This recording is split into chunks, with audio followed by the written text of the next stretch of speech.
Hey, you're about to listen to Believe It or Not.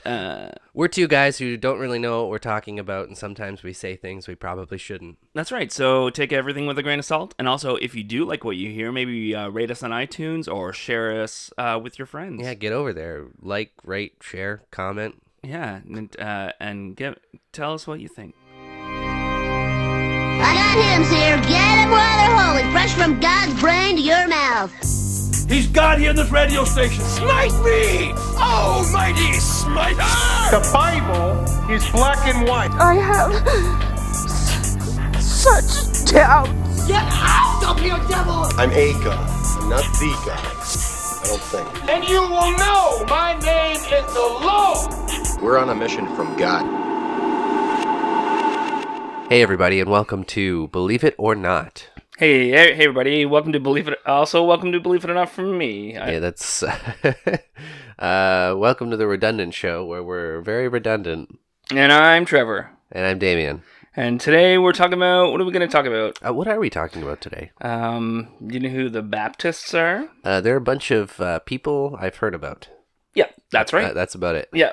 So when you think of a Baptist church, what do you think goes on in a Baptist church? Are they I know those are like.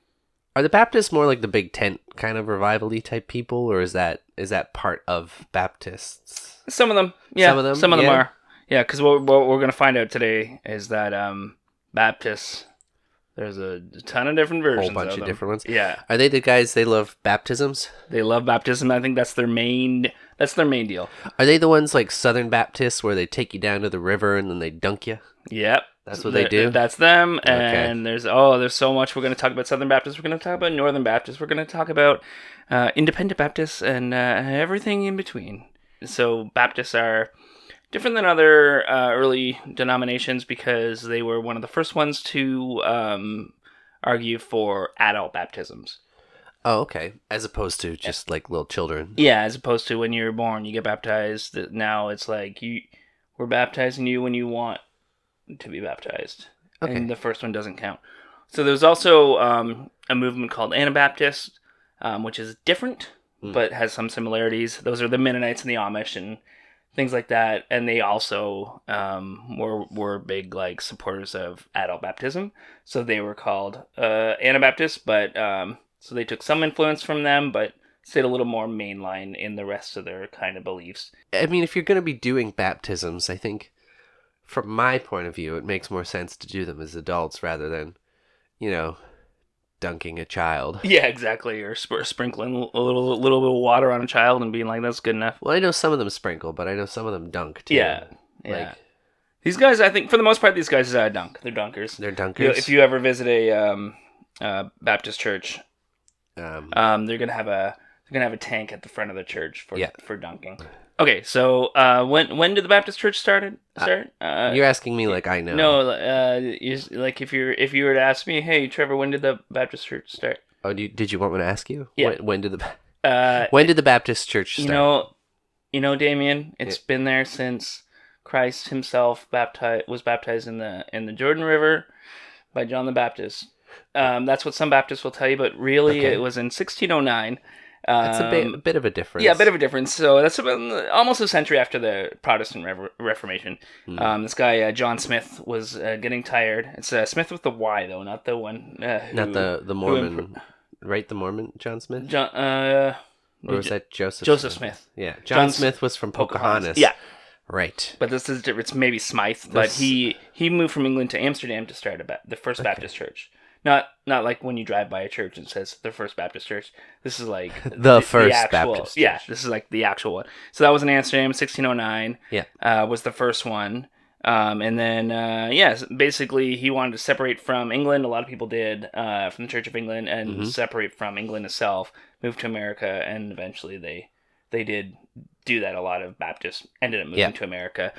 Kind of because the Anglican Church was like the main deal in England, and then, that was just the one so that King Henry could get divorced, right? That's right. Yeah. That's the ticket. So I can understand their desire to secede from that. Yeah, exactly. And I guess it was pretty controlling and things like that. Which Baptists kind of did the opposite with their structure of churches, where the governing bodies were more to support the churches and say, hey, we want to do mission work, or we want to support you in this, so we're going to group together as churches. But they weren't like kind of overseeing everything. Okay, so it was a lot more trust within like the local communities to sort of do their own thing. Yeah, but then like there'd also be pressure to kind of, conform, and that's, I think, why there's so many different Baptist denominations now, and so many different types of Baptists that believe different things and still kind of hold on to the same name. Yeah. Yeah. I guess you're going to get that with a more localized, independent sect kind of thing here. Yeah. Is where you're going to be bringing in different regionalities and customs. Yeah, and exactly. adapting to those in order to kind of make it fit the narrative. Yeah. Okay, so in 1639 is when the first American Baptist church was founded, and that was by a pastor named Roger Williams. And also in possibly 1639, but possibly 1644, there's another church started by a man named John Clark in Newport, Rhode Island, and that could have also been the first one. So there's a little debate on what the first Baptist church. It's hard to know for sure. Yeah, but it really took off. If you remember our first episode, The Great Awakening, that's really what spread. Spread it. Baptist. There you go. Yeah. So I guess in a way, though, you could go to either of those and be at the first Baptist. That's right. Church, Yeah, then, right? I've always found that name so funny. Is it still there? Either of these churches? I don't think they are, but I wonder actually, because we should. Or some form of them. Yeah, I know. perhaps? Like the first Southern Baptist Church is still around. Okay. And still has a congregation and stuff. Actually, a side note, I was telling my coworker at work today, she was like, what are you doing tonight? I was like, oh, we're recording the podcast. And she's like, oh, what are you doing on this time? And I was like, oh, the Baptists. And she's like, oh, I grew up Baptist. Can you figure out why they weren't allowed to drink? And I was like, well, actually, that goes back to in the late 1800s, there was a lot of alcoholics and stuff that they were starting to support in their church, or the mid 1800s, and they decided that they would not allow kind of drinking in their community to support them, and also that's when they replaced the wine in communion with grape juice, because they use grape juice. So it's more just trying to stop people from being drunks. So they just blanketed it on. Exactly, and then she was like, well, why wasn't I allowed to dance then? What was the reason for that? Oh, because dancing leads to sexing. Mm-hmm. Well, what I said was that it was a small town, and the pastor of this church, his kid was killed in a car accident after a dance, so he banned dancing, and then Kevin Bacon had to come back and bring it back. So that's actually the origin of why a lot of Baptists don't. I mean, I've heard the story before, but I know it's nice to have it validated by somebody. Yeah, and it find its place in history. Yeah. Yeah. They made a great documentary of it. They did. Yeah, Kevin Bacon played himself. All right, so and then actually let's talk about a little bit about their theology for a sec. For sure. Let's delve into the Baptists. Are we talking about Baptists as a whole, or is this one particular? No, we'll talk about kind of as a whole some of the staple things. Basically, you got to read the Bible. You got to follow the Bible.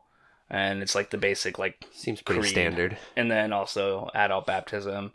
Most have just an emphasis on avoiding sin and avoiding temptation, but that's not like set, like that's not their like doctrine, but that's kind of what they believe.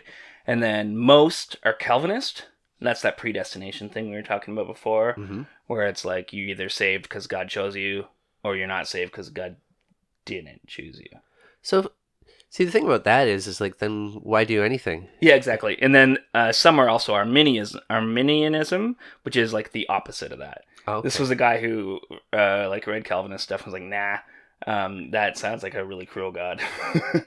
So it's funny, like they're like some churches, like the church my family grew up in, like my parents and stuff, it's strict Calvinist and like strict like they sing a song called Calvinists Are We, and just like really stuck to the predestination. But the Baptist church seems to be like some aren't, some are. Yeah.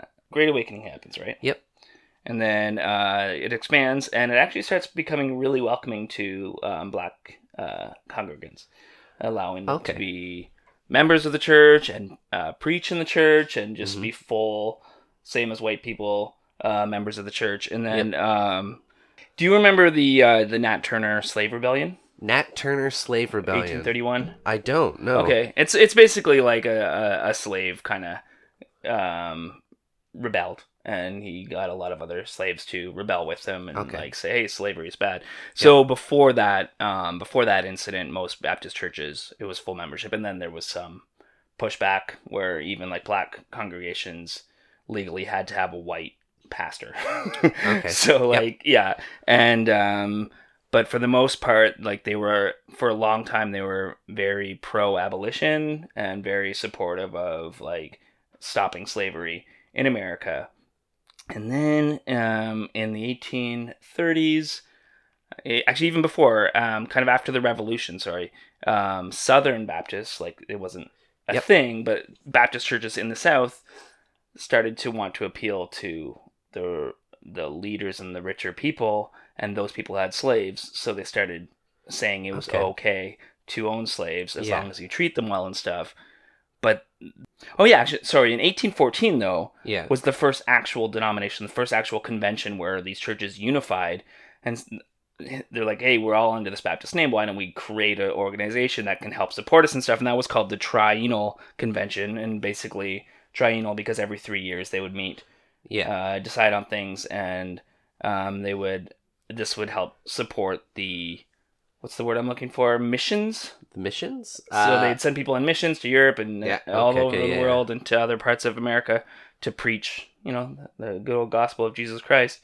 But then eventually they said, if you own slaves, you are not allowed to go on missions.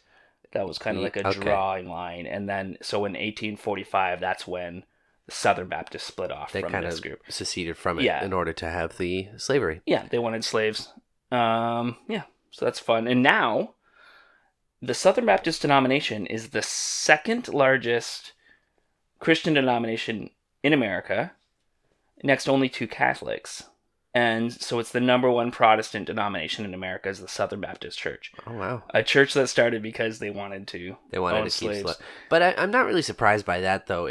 I mean, from what it seems, that's a group of people who kind of resist change. Yeah. In a sense. And I'm not going to say the American South, but certain political affiliates within that kind of community resist change quite furiously. In 1995, though, they did officially apologize for their racist start. What year was that? 1995. Oh, okay. Yeah. So, okay. So when I was 14. Yeah. So great timing on that one. Great comeback on that one. Yeah. But they're still very influential in the States. Mm-hmm. Still very much a power. But the Triennial, they stuck around for a while. It's not called. They're still around. They're called the American Baptist Churches, USA now. They changed their name from the Triennial Convention to Northern Baptists in the 50s, and then in 1972 to American Baptist Churches. Yeah. Yeah. So but they're still around. So they're still a bigger one, and not nearly as big as the Southern Baptists. Southern Baptists have 44,000 congregations and 16.3 million. I think as of 2006, they had 16.3 million, but the last I checked is like 15 million. So they kind of hit their peak in 2006 because all churches are losing members.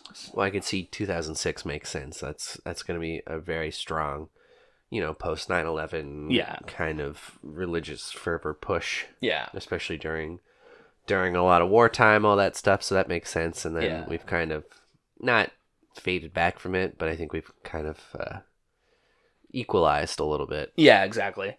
So and now Baptists are, I think it's going to be the most common name you're going to see on a church is a Baptist. Yes. Is the word Baptist. I think I read there's 18 denominations in Canada that are Baptist.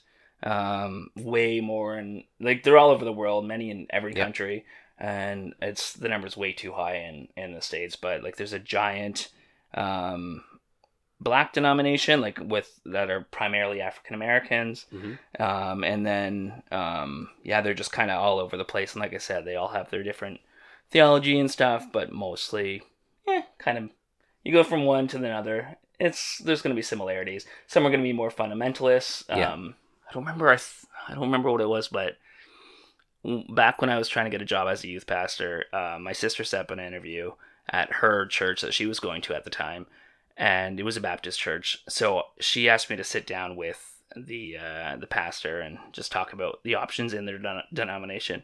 And one of the first things he said to me was that, now we are a fundamentalist church, but don't let that scare you. And I was like, just the red flag was flying. Like,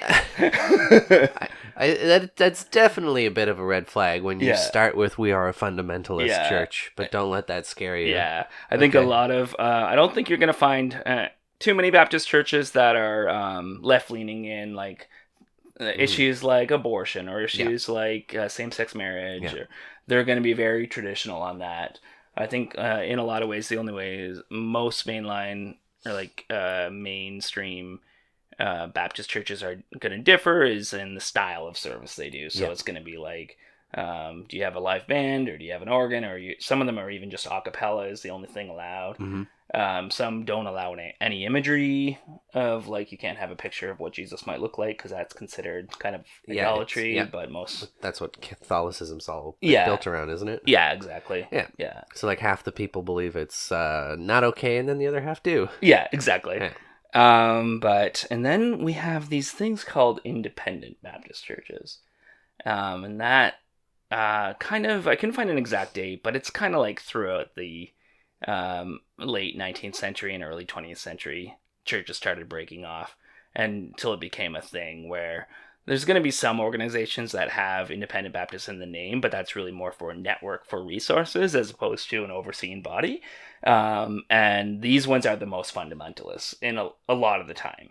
So these ones are your Westboro Baptist. Are you familiar with them? Yep. That's I think most people are. Yeah. Yep. And there's this guy named Steven Anderson. Have you heard of him? I've heard of him. He's crazy. He's just like fire and brimstone. You bring your guns to church. He did these videos of him like going through check stops and like freaking out at officers and stuff. He's very like anti-government, like what's the word? Almost like sovereign citizen type thing. Yeah. So you'll see a lot of like YouTube videos from these guys, and they're very, very fundamentalist. And I can't remember the guy's name, but I used to read this blog by a guy who was a former independent Baptist, and he was saying one of the most awkward things was when you would visit another church, because you're on vacation or whatever, you visit another independent Baptist, and then you find out the things that your church considers huge sins, they don't, and things that they consider huge sins, you don't. I can see that must be very difficult.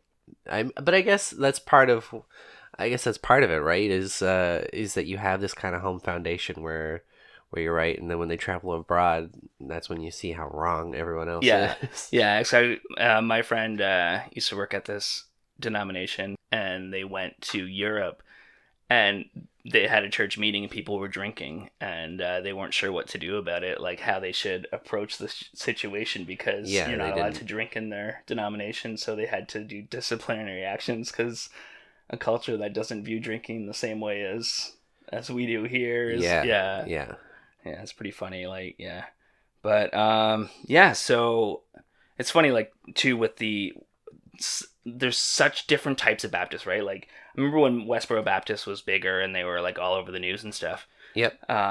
Friends of mine who went to Baptist churches growing up or still were going to Baptist churches would post on Facebook all the time, like, these don't represent all Baptists, please don't think. It's like, but really no Baptist represents all Baptists, because they're all kind of different. It's very regional. Yeah, exactly. Well, the Westboro, they're a whole different breed. I think most people understand that. There's definitely going to be extremists in any case. Yeah, exactly. But it's also the general beliefs that we don't like. Yeah, exactly.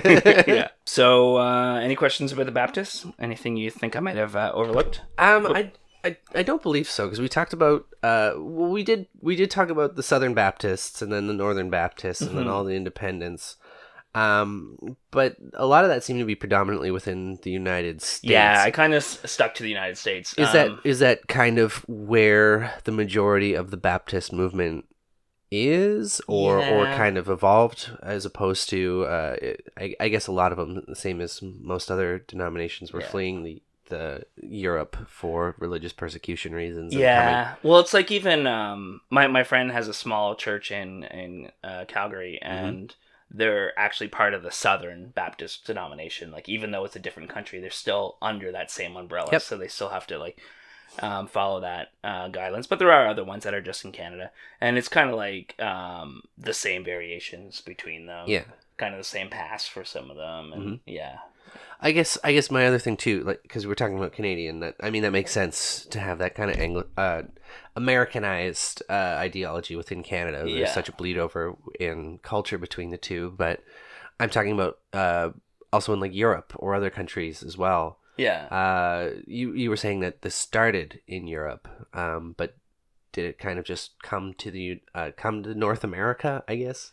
Yeah, and it's not really take hold over there? It's everywhere, but it really became its own thing in America. Yeah. Yeah, it really, like I said, actually with the First Great Awakening was when it spread. The Second Great Awakening is when it became really, they really cared about missions and getting the word out there and stuff. And so I think that eventually translated to Europe, but not with the same fervor that it did in America. I mean, it definitely has a very American feel from what I understand of it. Yeah. Oh, definitely. It's like, I don't know if you can get anything more American than a Southern Baptist church or even just a Baptist church. Another thing, I didn't touch much on, but a lot of churches are big on like kind of ruling your everyday kind of life, like no drinking, no dancing. It obviously depends on which one. No rock and roll, no. Yeah. So, and I find that that's an interesting thing. Do you think that's based mostly upon the communities in which they're kind of like built around, or when they're kind of, do you know what I mean? Yeah. It's almost, is it something that tries to keep them more insular? I think so, yeah. And tries to, it's very much like that purity thing of trying to save you from the world and trying to stop, the world from influencing your spirit and your another thing actually I didn't touch on too is that because we've talked about with Pentecostals and stuff with like spiritual gifts and like like speaking in tongues or healing and stuff like that. That's another thing that actually varies a lot from church to church. Of course, yeah. So like some Baptist churches will do like laying out hands, praying for the sick and stuff like that, and some are what they would call cessationists. So like it ceased, like miracles ceased after Christ or whatever. So or at some point they're like, nah. They all done. Yeah, they all done. Yeah. So that differs too. So yeah. All right. Cool. If you have any questions about the Baptist, let us know. And then now we're gonna go into. That's right, guys. Christian rock lyric of the week. Can't you see you're not making Christianity better? You're just making rock and roll worse. I guess the bye week. Yeah. Bye week. But it's still going to be called the same. Well, you get it. You know what it is. You get it. So who do we have today? We have a band. It's a pop punk band from the 90s, and I'm just going to a Christian pop punk band. Yes. Sorry, my computer crashed earlier, and I'm still seeing the effects. Fair enough. I find that an interesting a Christian punk. It seems kind of it doesn't seem to mesh well. Yeah, no, you're right. Yeah, actually, it's because a lot of it's just teenage angst, right? Yeah, so I guess everybody kind of has their teenage angst, but there's also like I guess it's also pop punk. But I mean, like, if you're going back to like real punk roots and things like that, it feels very incongruous with what it should be. Yeah, exactly. This one is called it's by a band named Relient K. I've heard of Relient K. Oh, have you? The car or the band? Both. Okay, yeah. So this is I think they went a little less stupid as they went along, but this was their first hit in the Christian music industry, and it's called Marilyn Manson Ate My Girlfriend. Okay. I thought it was an appropriate one because they don't like Baptists. A lot of them don't like rock and roll music. Yep. And this one says rock and roll. That's not good. So here's some lyrics. Walk through the streets of PA and you may see her. Go up to her and say, you're a believer. Discussing disgusting trash on MTV. It makes her smile. That guy from Satan's Embassy put him on trial because Marilyn Manson ate my girlfriend. Satan consumed her mind, and he may do it again. Marilyn Manson ate my girlfriend. She once believed in the truth. Now she believes in sin. Okay. Yeah. That's all right. Yeah. All right. I think Marilyn Manson was a very good artist. He was definitely controversial. Mm-hmm. Maybe not so much now, I don't think, but at the time. At the time, yeah. I think that was kind of the point. Just jumping on the bandwagon for it. But I mean, for him, I think, for Marilyn Manson, I think that was the point, right? He wanted to be controversial. Like, he wanted to, like, make people question things. But Relient K wasn't having it. I guess not. And they wrote a bad song about it. They should have had Marilyn Manson punch it up, maybe do some instruments for it or something. So I think it might have been a better song if they'd have kept it more general. Yeah. Than outing one musician. Yeah, exactly. Just because he was popular at the time. And then it just makes it feel like a weak argument too. It's just like, oh, we know about this one guy who people are complaining about. Let's use that. Yeah, it's like I heard my mom complain about this guy because she heard that he got a rib removed so he could suck his own dick. Yeah, yeah, but that wasn't true. No. He also wasn't the kid from Wonder Years either. What's Did you hear that rumor? Which rumor is this one? No. You know the nerdy best friend on Wonder Years? No, I never watched it. Oh, okay. It was a great show. Yeah. But the rumor was that the kid who played the nerdy best friend, basically the Milhouse of its time, grew up to be Marilyn Manson. Okay. That's an interest. Those kind of little weird pop culture rumors. Yeah. This is a big tangent, I know, but that's... Yeah. It's one of those weird... Like, remember when people... I don't know if you ever heard this one, but the guy who played Steve on Blue's Clues, everyone said the reason he left was because he killed himself. Yeah. But, I heard that too. He actually just left to pursue a music career. Yeah. To work with his band. Or the Mikey kid from Life Cereal. Did you hear that one? I might have. That's the one where they said he ate Pop Rocks and soda. And, his stomach exploded. Yeah. It's such a weird thing. And I gotta wonder if the kids today... have their own weird things. Yeah, hit us up on Twitter if you have your own weird thing. I mean, in a way, it is its own belief. Yes. Oh, good one. Good way to tie it. There we go. So, believe it or not, is what we are. Yeah, and we'll catch you on the flippity next time. Bye, guys.